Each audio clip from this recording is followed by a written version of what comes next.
Bom, o nosso tema, eu vou usar o título de Santidade Posicional e Prática, porque há sempre uma tensão entre os cristãos para entenderem esse conceito. Primeiro, a Bíblia nos ensina que nós cremos em Jesus, somos salvos pela graça de Cristo e somos posicionalmente colocados como santos diante de Deus. Pense nisso. Quando o apóstolo Paulo escreve suas cartas, por exemplo, a problemática igreja de Corinto, ele chama aquele povo todo de santos, né? Eles não eram infalíveis, a própria carta mostra que eles tinham muitos problemas ali. Então essa definição de ser santo posicionalmente se dá por aquela ocasião da nossa fé em Jesus, imediatamente nós somos ligados a Ele e estamos diante de Deus totalmente considerados santos, nós temos este status. Uma história da Bíblia que nos ajuda a entender isso, talvez seja a história de Esther. Você se lembra, Esther era uma jovem judia, chamada de Hadassa, mas vivia na Babilônia. Ela se torna uma rainha, recebe e usa um nome novo, que é Esther. Ali naquela situação, então, judia, rainha, ela tem o status, ela tem uma posição relevante no plano de Deus. Mas quando o povo judeu é ameaçado de ser extinto por um ato genocida, o Mordecai diz a ela assim: quem sabe não é exatamente para esse tempo que você recebeu essa posição, esse status. Agora considere, ele diz, Deus pode enviar livramento para o seu povo por outra fonte. Mas quem sabe você tem esse status para agora fazer algo em favor do povo de Deus e promover a glória de Deus. Então, Esther tinha a posição, mas precisava entrar em ação. E é esse o conceito de santidade posicional. Em Cristo Jesus, nós somos santos, declarados santos por Deus. Mas a nossa santidade só será relevante no dia a dia, abençoando o povo de Deus, quando entramos em ação. Quando entramos em ação, então nós vivemos para a glória de Deus e fazemos diferença. É na carta de Paulo aos Colossenses que nós encontramos várias instruções com relação a isso. E a carta é tão interessante porque Paulo escreve de dentro de uma prisão. Vamos começar com Colossenses 3, 1 e 2. Diz assim: Portanto, se já ressuscitastes com Cristo, buscai as coisas que são de cima, onde Cristo está assentado à destra de Deus. Pensai nas coisas que são de cima e não nas que são da terra.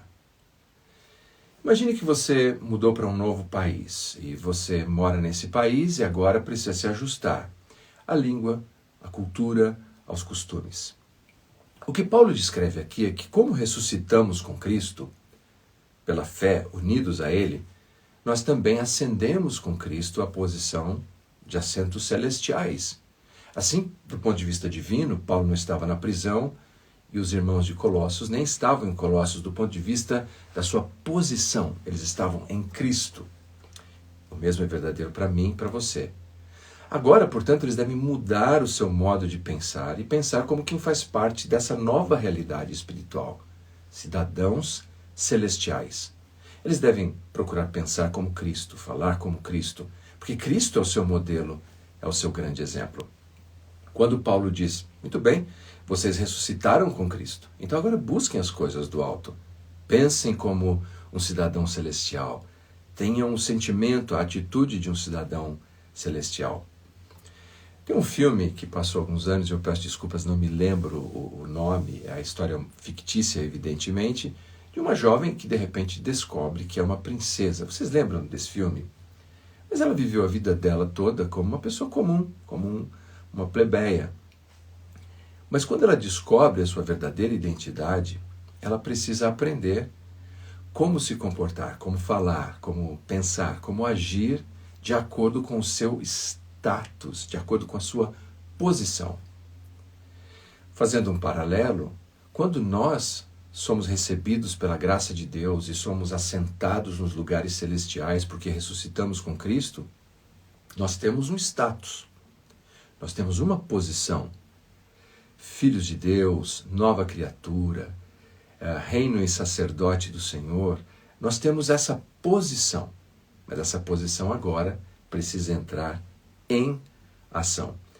Por isso Paulo então diz assim: como você já é do alto, eleve o nível também das suas ações. Ele diz capítulo 3, versículos de 12 a 14. Revesti-vos, pois, como eleitos de Deus, santos e amados, de entranhas de misericórdia, de benignidade, de humildade, de mansidão, de longanimidade, suportando-vos uns aos outros, perdoando-vos uns aos outros, se algum tiver queixa contra outro, assim como Cristo vos perdoou, assim fazei vós também. E sobre tudo isto, revesti-vos de amor, que é o vínculo da perfeição. Então, Colossenses 3, de 12 a 14. Note, revesti-vos como eleitos de Deus, como santos e amados. Paulo agora põe esse conceito, que é a nossa santidade posicional, e traduz para a importância da nossa santidade factual, de ação. Revesti-vos, coloque essa roupa nova que você recebeu. E demonstre isso por meio das suas ações. Ele descreve várias virtudes: misericórdia, benignidade, humildade, mansidão, longanimidade, suportar uns aos outros. Pode ser no sentido de tolerar uns aos outros, mas também de apoiar uns aos outros, perdoar uns aos outros. Por quê? Porque revestidos deste amor, que é o vínculo da perfeição, nós estamos colocando as nossas ações nessa terra, estamos nivelando agora para esse status espiritual. Nós somos pessoas do céu, povo do céu. E Jesus é o nosso modelo como interagimos assim aqui, que nos leva a esse terceiro ponto. Viva de modo que demonstre que você é um cidadão do céu. Colossenses 3, 23. E tudo quanto fizerdes, fazei-o de todo o coração, como ao Senhor, e não aos homens. Faz sentido? Se o meu status é celestial, a minha santidade posicional é santidade, eu já tenho, Deus me deu, eu tenho uma posição de santidade diante de Deus por causa de Cristo. Logo, todas as minhas ações agora precisam ser elevadas a esse status que tenho, como Esther teve que fazer um dia.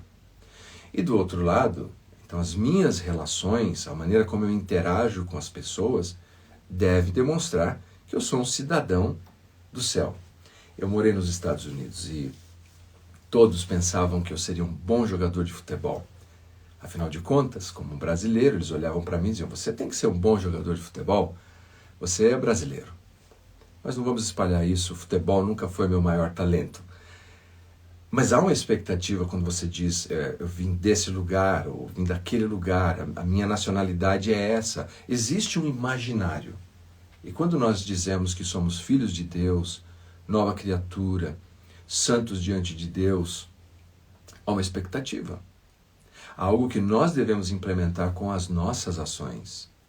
E nesse caso, Paulo coloca de maneira muito inclusiva, porque ele não define apenas ações religiosas, aquilo que acontece no domingo ou num culto. Paulo diz: e tudo quanto fizerdes. Desde aquelas pequenas coisas, a maneira como tratamos alguém num supermercado, ou como interagimos na hora de estacionar o carro num shopping, ou no nosso trabalho, na nossa escola, tudo quanto fizerdes, fazei-o de todo coração. Tudo, todo coração, como ao Senhor. Por quê? Porque eu tenho um status de relacionamento com o Senhor. Eu estou espiritualmente posicionado lá, nas regiões celestiais. Eu devo traduzir agora tudo como quem faz ao Senhor e não aos homens. Lembremos mais uma vez, Jesus é o nosso modelo. E por onde ele passou, as pessoas com quem ele interagiu, ele sempre demonstrou essa realidade celestial.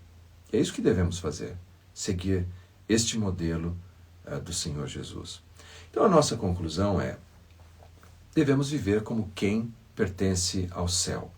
Já estamos posicionados no alto, então pensemos como quem é do alto. Já estamos posicionados no alto, então elevemos os nossos trabalhos, nossas ações, as nossas atitudes como quem é do alto. Você deve lembrar da história de José de Arimateia. José de Arimateia é apresentado em vários textos da Bíblia, mas em particular, ele é destacado como um discípulo secreto de Cristo. Ele seguia Cristo, mas secretamente. Enquanto esse status dele era velado, ele tinha esse relacionamento com Jesus, mas era velado, pouco ele poderia contribuir com a causa de Cristo. Mas é depois da crucificação que ele tem a ousadia de chegar diante de Pilatos e pedir o corpo de Cristo e ofereceu um túmulo. Quer dizer, agora que ele apanhou aquele status de discípulo e tornou em algo prático, em ação, ele agora pode fazer algo pelo corpo de Cristo e pelos discípulos de Cristo. O problema é que nós lidamos com duas situações e a carta aos Colossenses responde a ambas. Uma delas, algumas pessoas veem a santidade como um comportamento legalista, várias regras. Era o que acontecia na cidade aos Colossenses. Vários falsos mestres estavam ali ensinando ascetismo. Você não pode isso, não pode aquilo. Regra.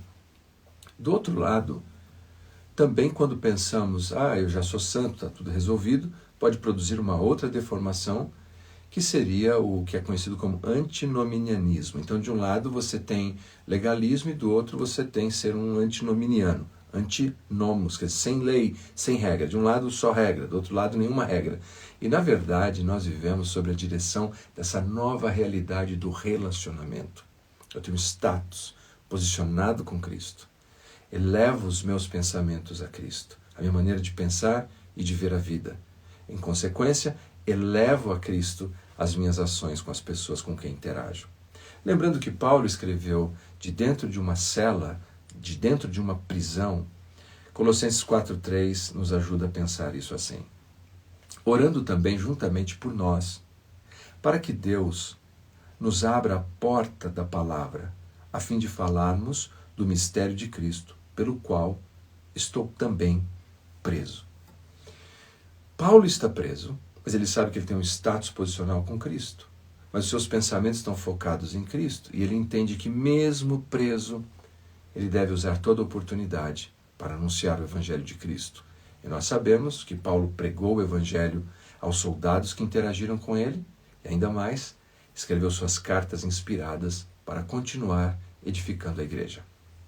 Se um homem preso, como Paulo, podia elevar os seus pensamentos, as suas atitudes e ações àquela altura do posicionamento que tem em Cristo, o que dizer de nós? Que podemos ir e vir. Não temos nenhuma desculpa para não vivermos uma vida de santidade que abençoe aqueles que estão à nossa volta. Esse é o meu desejo para você. Vamos encerrar com uma oração? Agradeço muito pela sua atenção e por esse tempo. Oremos. Pai querido, muito obrigado por essa conversa bíblica, por essa reflexão na carta de Paulo aos Colossenses, que nos fala dessa realidade tão importante, que é a nossa santidade posicional e a nossa santidade prática. Abençoa-me, Senhor, abençoe os meus irmãos, para que possamos viver assim, elevando os nossos pensamentos, pensando nas coisas do alto, elevando o nosso comportamento, fazendo todas as coisas, tudo, para com todos, como quem faz para o Senhor de todos. Em nome de Jesus nós oramos. Amém.